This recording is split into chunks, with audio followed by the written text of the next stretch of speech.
Le message du jour vous est présenté par notre frère Marc. Salut, chers bien-aimés de notre Père Céleste.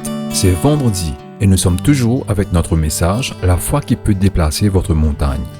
Bien-aimés, nous avons introduit le sujet, puis nous sommes venus à des exemples du Nouveau et de l'Ancien Testament. Aujourd'hui, nous continuons en profondeur et essayons également de nous situer dans cette lutte de la foi. Bien-aimés, de nombreux chrétiens opèrent par la foi pendant des années. Mais lorsque la crise de toutes les crises survient, ils cèdent et commencent à douter. Même pour de tels croyants dévoués, la montagne de l'incrédulité n'a pas été totalement supprimée.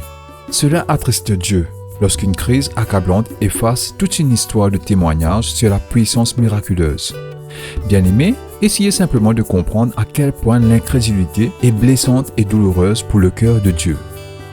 Pendant des siècles, ses enfants, son peuple, se sont méfiés de lui. Dieu a voulu un peuple qui croit en sa fidélité envers eux en temps de crise. Il a dit qu'il est touché par les sentiments de nos infirmités. Pourtant, au cours des siècles, son peuple a connu des miracles et des délivrances merveilleuses. Et ils ont témoigné que rien n'est impossible au Seigneur. Pourtant, quand la mer de toutes les crises arrive, leur discours est soudain plein de désespoir. Leurs paroles ont causé plus de blessures que celles de n'importe quel incroyant. Dieu ne prend pas l'incrédulité de ses enfants à la légère.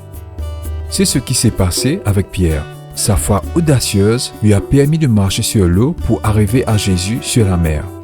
Mais quand Pierre a vu les vagues s'élever contre lui, il a commencé à couler.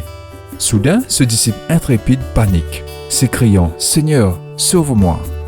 Jésus l'attrape, lui disant « Homme de peu de foi, pourquoi as-tu douté ?» Matthieu chapitre 14, verset 31. Bien-aimés, ne vous y trompez pas.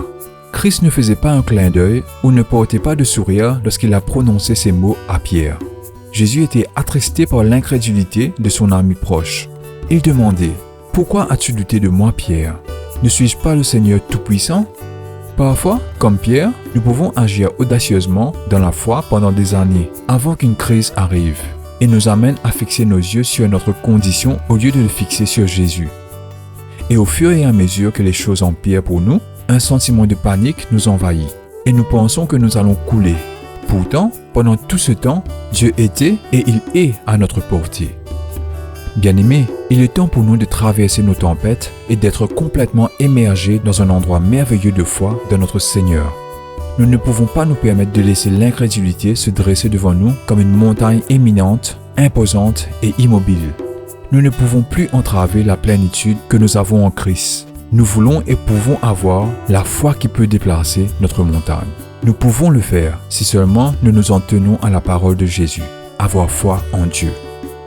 Bien-aimés, nous clôturons pour aujourd'hui. Mais je vous en prie, n'oubliez pas le culte personnel, familial et collectif à l'église ce dimanche.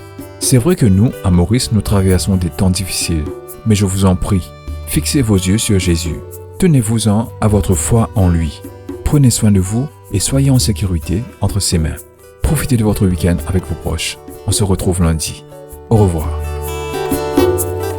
Si toi aussi tu crois que la parole de Dieu est une bénédiction, partage-la et sois une source de bénédiction pour les autres, toi aussi.